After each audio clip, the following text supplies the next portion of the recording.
दोस्तों, बीतते हुए समय के साथ साथ मानव जाति ने बहुत ज़्यादा प्रगति की है। इतनी ज़्यादा कि आज हम ह्यूमंस को चांद पर और वाइजर 1 जैसे मैन मेड ऑब्जेक्ट्स को हमारे सूर्यमंडल के बाहर भेज चुके हैं। पर क्या कभी आपने सोचा है कि हमारी मतलब पृथ्वी और उस पर पले बड़े जीवन की शुरुआत कब और कैसे हुई? तो आज मैं आपको इसी के बारे में बताने वाला हूँ। तो हेलो दोस्तों, मैं हूँ अभिनव और चलिए शुरू करते हैं आज के इस नए वीडियो को। दोस्तों, पृथ्वी के फॉर्मेशन को जानने के लिए हमें समय में बहुत पीछे जाना पड़ेगा। 1 2 3 साल नहीं, बल्कि कुछ ज़्यादा ही पीछे। आज से करीब 4.6 अरब साल पहले हमारा नया जन्मा तारा और बहुत सारे धूल चट्टानें सौरमंडल में मौजूद है और गुरुत्वाकर्षण बल के कारण यह एक दूसरे से टकरा रहे हैं और एक दूसरे से जुड़ रहे हैं। और कुछ लाख साल के समय बाद यह सारे बड़े बड़े चट्टानें एक दूसरे से जुड़कर अब एक गोलाकार पिंड में बदल चुके हैं। पर यह चीज तो पृथ्वी जैसी बिल्कुल नहीं दिखती। पर यह पृथ्वी ही है और इस पे अभी भी लगातार एस्टेरॉइड्स और मीटियोराइड्स की बरसात हो रही है।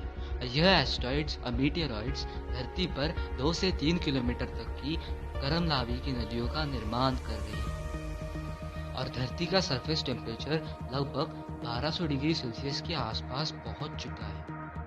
पर इसी वक्त एक ग्रह जिसका नाम हिया है, वह पृथ्वी की तरफ लगभग 15 किलोमीटर पर सेकंड की स्पीड से बढ़ रहा है। मतलब बंदूक से निकली गोली से 30 गुना ज्यादा तेजी से।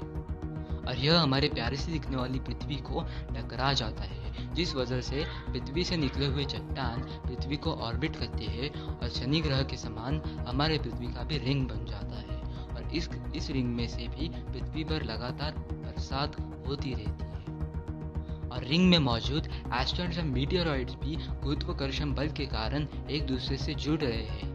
और बस इसी चीज से हमारे मामा चांद मतलब मून का निर्माण हुआ था। और अभी तक हमारे चांद को उनके जाने माने ब्लैक स्पॉट्स नहीं मिले हैं। और इसका ग्रेविटेशन फोर्स हमारे पृथ्वी को बहुत ज्यादा अफेक्ट करता था। और तब हमारी पृथ्वी का एक दिन 24 घंटे ना होकर सिर्फ और सिर्फ 6 घंटे होता था। और जैसे कि मैंने आपको पहले बताया कि चांद हमारी पृथ्वी को इतना ज़्यादा ग्रेविटेशन फोर्स अप्लाई करता था, पृथ्वी पर मौजूद लावा की नदियों के टाइड्स आज के मुकाबले समुद्र में मौजूद लहरों से 10 गुना ज़्यादा ऊपर तक उठते थे। और जिस वजह से हमारे पृथ्वी का टेम्परेचर लगातार बढ़ता। पर जैसे जैसे समय बीतता गया, हमारा चांद हमारे पृथ्वी से दूर चलाता गया और उसी वजह से हमारे टाइड्स शांत हुए और पृथ्वी का टेम्परेचर ठंडा हुआ और जिस वजह से हाड़ मतलब ठोस सतह का निर्माण हुआ। पर दोस्तों, पृथ्वी के एटमॉस्फेयर में अभी सिर्फ एक ही गैस मौजूद है, मीथेन, जिसके अंदर आप सिर्फ एक बार सांस लेने से ही मौत की शिकार बन सकते हैं। पर यह चीज़ तो सबसे खतरनाक नहीं है, क्योंकि सूर्यमंडल का सबसे खतरनाक वक्त तो अभी बस शुरू ही होने वाला है।